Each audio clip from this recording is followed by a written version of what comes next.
All right, in this last section of Chapter 8, we're going to look at credit cards. So credit cards are a type of open-end installment loan. Open-ending meaning that there's not an end date that you have to pay the credit card off in, right? So with a regular loan, it's, you have it for 5 years or 10 years or 3 years, whatever it is. There's like an ending date. With credit cards, there's no ending date. So it's called open-ended. It's also called revolving credit. So those two terms represent credit cards. Open-end loans differ from fixed installment loans, such as car loans or mortgages, in that there's no schedule for paying a fixed amount each period. Credit card loans require users to make a minimum monthly payment instead that depends on the unpaid balance and the interest rate. Credit cards also have high interest rates compared to other kinds of loans. The interest rates on credit cards is computed using the simple interest, the interest on credit cards is computed using the simple interest formula. However, R represents the monthly interest rate, and T is time in months rather than years. A typical interest rate is 1.57% monthly. So if you multiply that by 12, you're looking at almost 19%. It's not uncommon to have credit cards that are anywhere from 10 to 30% for an interest rate.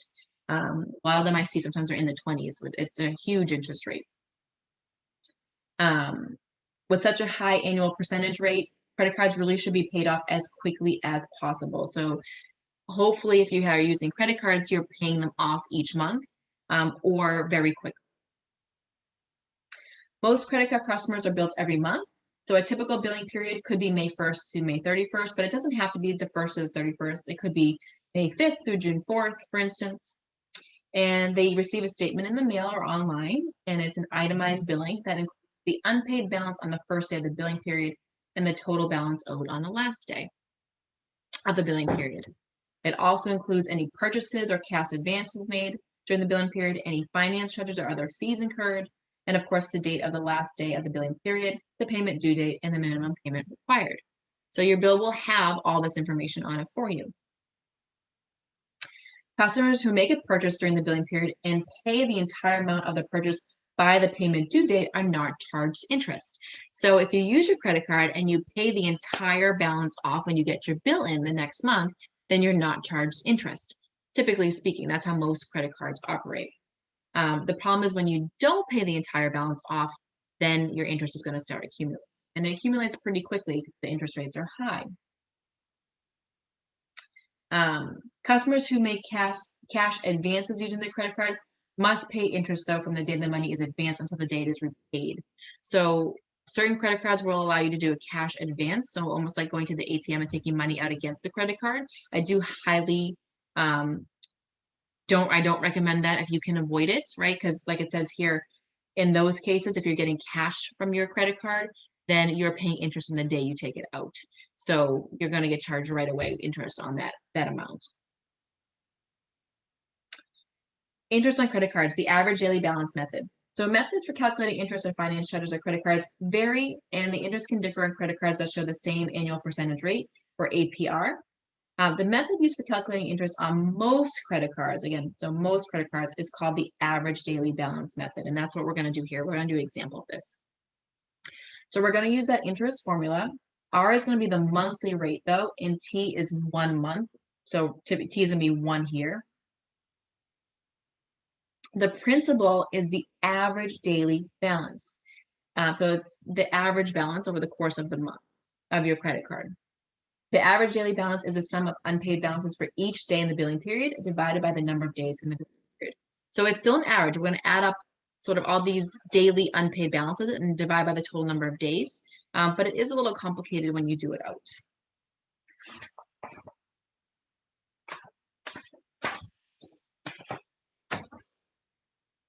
All right, so let's do an example here. So the issuer of a particular Visa card calculates interest using the average daily balance method. The monthly interest rate is 1.3% of the average daily balance, and the following transactions occurred during the May 1st to May 31st billing period. So pretend like this is kind of like part of your bill. Your previous balance was $13.50. Your billing date is starting on May 1st. On May 8th, you made a payment of $250 towards the credit card. On May 10th, you made a charge. You bought airline tickets for $375. Right, so this is a credit means a payment means you made a charge, you made a payment, so it's going to deduct the amount of your balance. A charge is going to add to your balance. So these are all going on your credit card. And we're going to figure out the average daily balance. So basically you have to figure out how much is on the card every single day of the month. All right, so that's part A here. And I'm going to make a little table. So I'm going to copy the table that's in your book because I think it does a nice job here, keeping everything organized.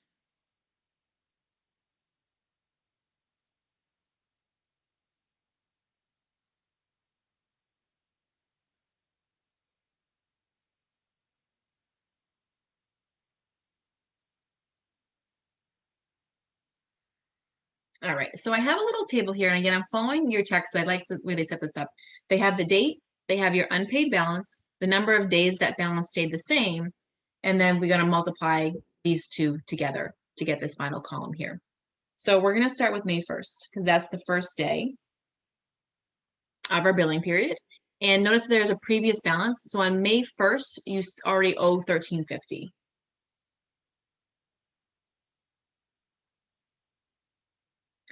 Now, notice that nothing happens with the charges until May 8th.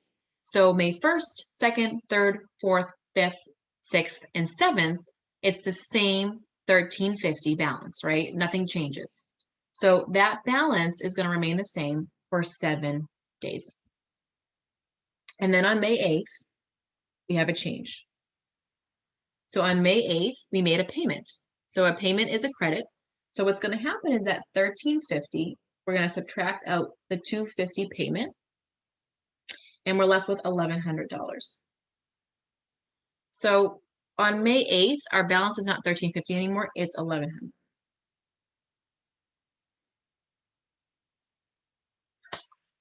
And notice that it stays the same until May 10th. So May 8th and May 9th, your balance is the same. That's 2 days.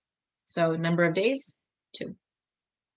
Now on May 10th, well, what happens is you book some airline tickets, put them on your credit card.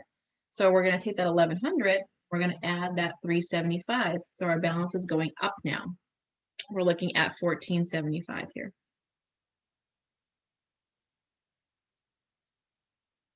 And then we're going to check that stays the same from May 10th to May 20th. So the 10th, the 11th, 12th, 13th, 14th, 15th, 16th, 17th, 18th, and 19th, it's all the same, right? Changes on the 20th. So it's 10 days that it stays the same. Now on May 20th, we're going to add $57.50.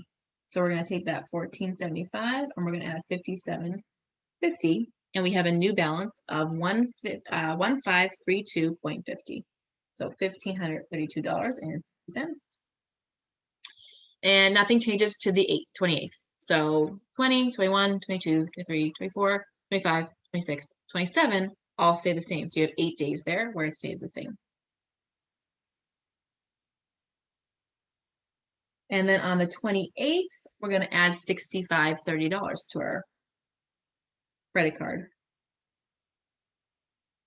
So I end up with $1,597.80.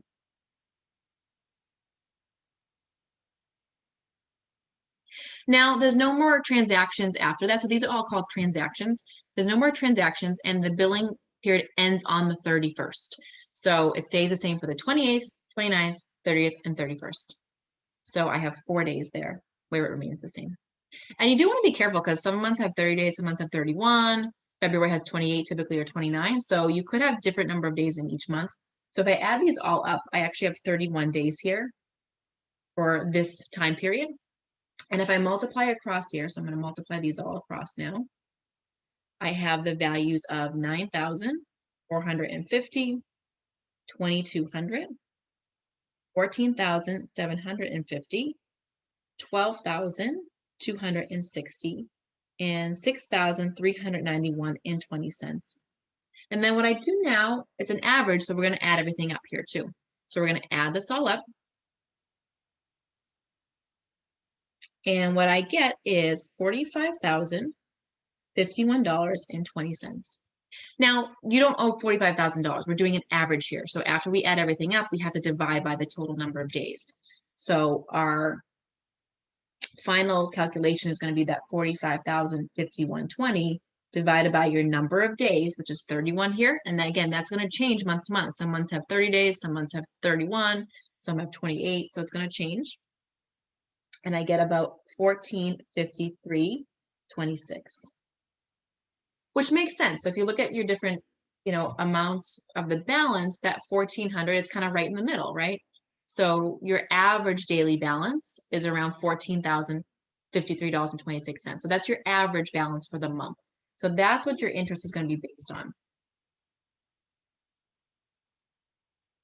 Okay. Now, Part B asks us to find the interest to be paid on June 1st, the next billing period. And our interest rate here is 1.3% for the month. So to find our interest, we use that PRT formula. Our P here is 1453.26. Our rate is 1.3%. So you're going to move that decimal 2 spots to the left, 0.013. And then don't forget your T is in months here. So it's going to be just 1 month has gone by. And you get about $18.89 in interest.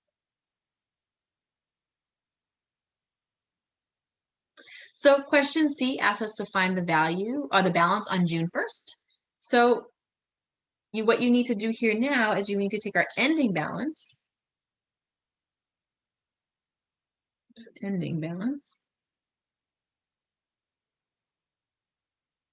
plus your interest.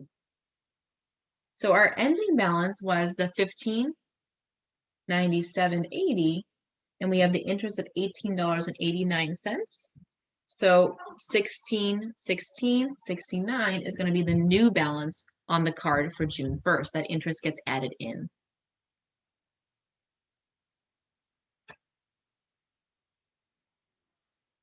All right, and finally, this credit card requires a $10 minimum monthly payment if the balance due at the end of the billing period is less than $360. Otherwise, the minimum monthly payment is 1/36 of the balance due at the end of the billing period, rounded up to the nearest whole dollar. So what's our minimum payment due? So obviously our balance is way over, right? So our balance is around 16,000 here. So we're way over the 360. So it's going to be 1/36 of our balance. So our balance due is 1616.69 times that 1/36. So what you're basically going to do is multiply straight across here. So you're going to get that 1616.69 and then dividing it by 36, because multiplying it by 1 isn't going to change it. And what I get is about $45. So your minimum monthly payment is $45, although hopefully you can pay more towards it, right, to help get this credit card down pretty quickly here.